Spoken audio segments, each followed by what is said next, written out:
Hello and welcome to another Daily Muppet. Today we want to talk about the transfer strategy, how things are going, why it's a bit quiet, and discuss quite a bit of news and kind of updates that I do have on where things are at, where things are heading, and perhaps somewhat of the general layout for how this summer will go, as it's begun to form up a bit behind the scenes as far as I know and according to the information that I have. So first and foremost, I think one of the differences that United are doing this year, that it was hard to judge on last season due to Euros and things like that, is getting the full framework of what a deal would take prior to entering into talks, and at the same time doing that with many different targets at the many different positions, rather than going one by one or position by position.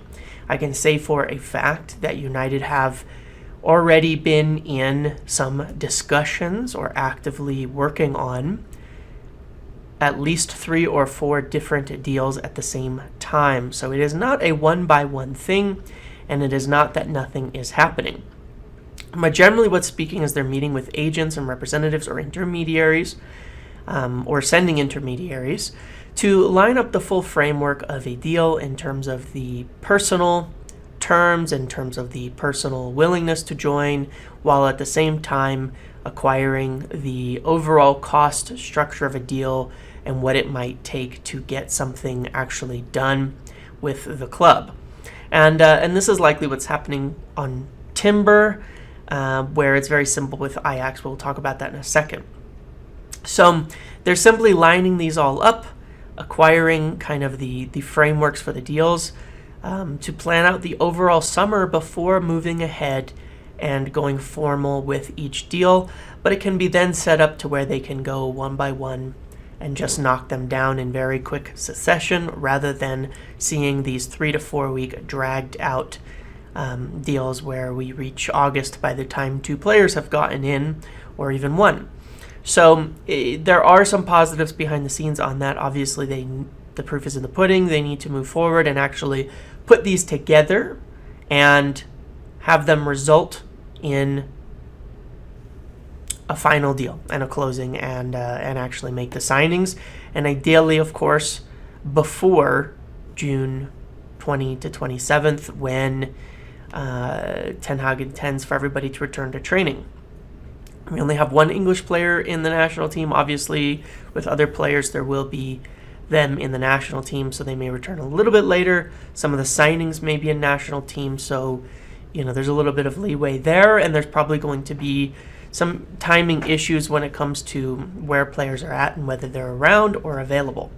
But let's get into the actual news itself. In terms of outs, you had news today that there are players, obviously, on top of the free agents that have already decided to leave who are under contract, including Eric Bailly, Dean Henderson, and Anthony Martial. I think these names are fairly obvious.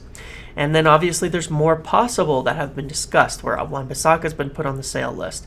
Axel Tuanzebe should go. Brandon Williams also was one who was likely to go. Regardless, when you look at these players, 6, 7 potential sales, even if you're very conservative about how much that the club received for them, you can easily see a 60 to 80 million in raised fees from those sales. There was an article last night from Simon Jones, I believe, that talked about how the first priority for Ten Hag was to buy Darwin Nunez and a midfielder with Frenkie De Jong and Milinkovic-Savic named as the potential targets. To buy both of those with kind of a reasonable budget. I think the number he named is 80 million, but I believe that's a bit low. I think it's probably more like 100 for those 2 positions. And then those are the 2 positions to go for, and then the rest would be tied to outs. That's not totally true, I don't believe, but there's some aspects to that are accurate. The midfield position and the striker position are 2 positions where it doesn't matter what happens. You need a signing there. It doesn't matter who leaves and who doesn't, you need signings there. The other positions, even though there's likely outs and you may not have to wait for sales to occur, for purchases to come in, such as center back and right back, they are tied to outs. If nobody leaves at center back, and nobody was expected to leave at center back, you likely don't see one come in. If nobody leaves at right back and nobody's expected to leave at right back, you probably don't see a right back come in. Same for left back, same for goalkeeper, and same for some other positions as well.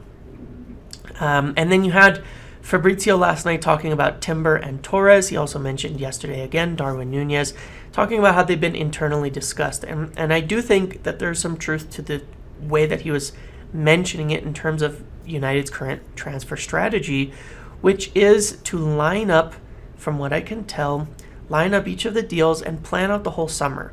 So if you have multiple options in each position, not going one by one, but saying with our whole budget, these are the options. What's the plan? A from here, B from here, C from here, A from here, and picking them, sort of an actual structured plan so they know exactly what they're getting this summer and they don't get, caught in a situation where they cannot get a target that they need. That's what it seems like. In terms of budget, I believe it's firming up to be around 125 million or so plus sales. It could even be a little higher. Realistically, you could see, I think if you think with them spending 175 to 200, you'd be on track. And that would be a safe way to view the spending for this summer. So let's run through the targets because they have some theory on this. In terms of striker, again, I've been reiterated that Darwin Nunez is the main target here, that there have been discussions with his representatives and the framework of a deal is kind of laid out. Again, it'll depend on actually going and knocking that down. Part of it is if you read between the lines, Portuguese side, they were naming the prices very high. It's come down already. They started like 130, then it was 100, and it's sort of coming down fairly in euros. Whereas David Ornstein mentioned that they believe that 60 million euros will get it done. And I think there's truth to that. What's happening is the potential options for Nunez are going away. But he can't, PSG obviously keeping Mbappe takes that away. Atletico haven't sold or moved Felix. They cannot afford him without sales. In England, Holland went to City, so they're not looking at him. Tottenham still have Harry Kane. They're having a big budget. I don't see where that would go. Chelsea will have a lot of money, but they have a lot to resolve on the striker front before they could target Nunez. They have to sell or move Lukaku. They have Broja out on loan. So there's a lot to consider there before they would move in. And I think that's where they're just waiting. So they see, look, no one's else coming with a better proposal. This is the best you're going to get. And I think that's what's going to happen. And I think Benfica are aware of that. And they do need a sale sooner rather than later. The other target being Nkunku, but it's been well reported now in Germany following the end of the season that he's unlikely to leave. So it's really narrowing down to Nunez. And again, we'll talk about the budget side of that in a moment, why there's really no reason not to do it at that 60 million euros or so price. Frenkie De Jong is still the only solid name for midfield, with, of course, Calvin Phillips now looking quite difficult, staying up, an expensive fee, and City coming in for him. United have been working on Frenkie De Jong this week. It is not a dead deal. They've been, like I said, on Monday, they were cautiously approaching to work out the framework of it. And I think the cost is actually going to be a big factor in whether this gets done now. I think there's probably been some positive signals. I don't know how much. I'm speculating a bit here because I'm only seeing that United are actively looking at it and trying to get the deal down. They don't want to pay 75-80 million because even if they're spending 175, they want to address all the other positions. So I think if they can get it down to 50-60, maybe 50 million pounds, 60 million euros or so, and that would be the price, then there is a chance that this deal can and will happen. But it's not going to take a long time to find out. Because, again, they want to move forward on this quickly so they can kind of formalize all the targets and make sure they know exactly what they're working with. Because after Frenkie De Jong, they're going to have to get creative in terms of who they want to sign and who they're looking at. We'll talk about some other names in a moment.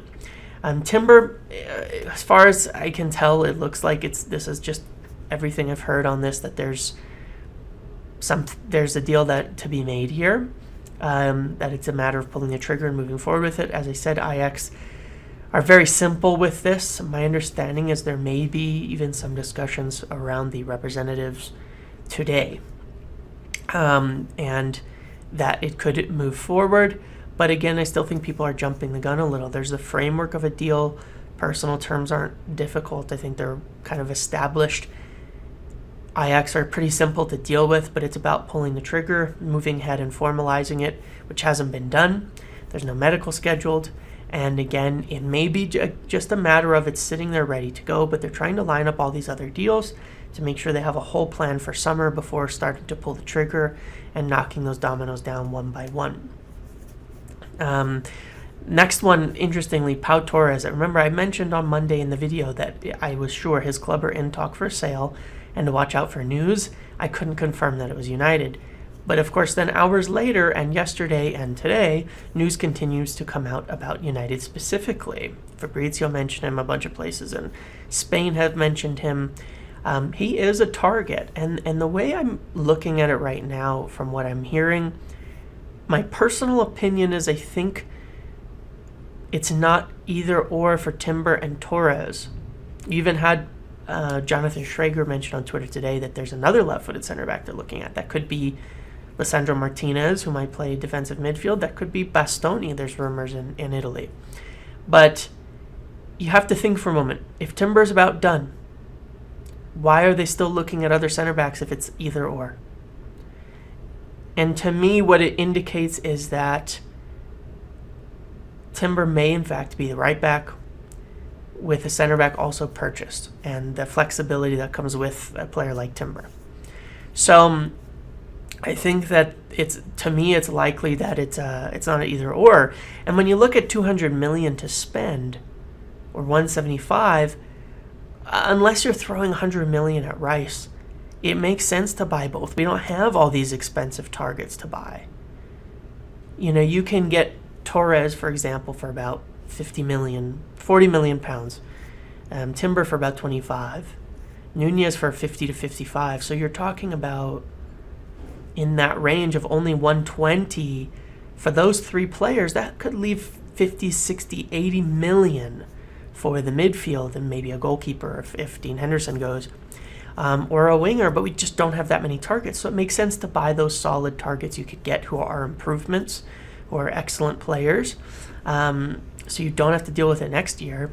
And then if you can get Frenkie De Jong, you can get him at the right price and still have potentially some money left over for a goalkeeper or a winger or maybe another midfielder, a cheaper one like, say, Konrad Laimer or João Palhinha or someone similar who can come into the defensive midfielder position.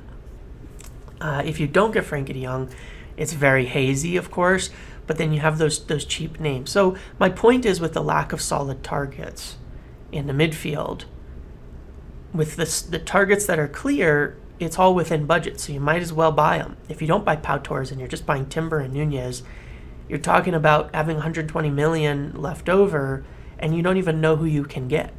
So it makes sense to me to do that, and then I think potentially it would mean, and I've sort of changed on this, is I think there's some logic to saying that Pau Torres comes in means Lindelof may go, but maybe not this year. Maybe they'd be open to offers, but maybe next summer is when he would leave. So I'm just thinking with that as well, and I think there's potentially, something actually in that idea of, getting those deals in now and having the leftover money for whatever they can figure out and get creative on in midfield. As it gets real messy after Frenkie De Jong in terms of who's a real target at this point in time. Then there's names like Malaysia to keep in mind if Williams is sold, if Telles is sold. Again, a name like Martinez from Ajax, who can and probably would play defensive midfielder, you could fit him in with this budget alongside Torres, alongside Timber, alongside Frenkie De Jong, alongside Nunez.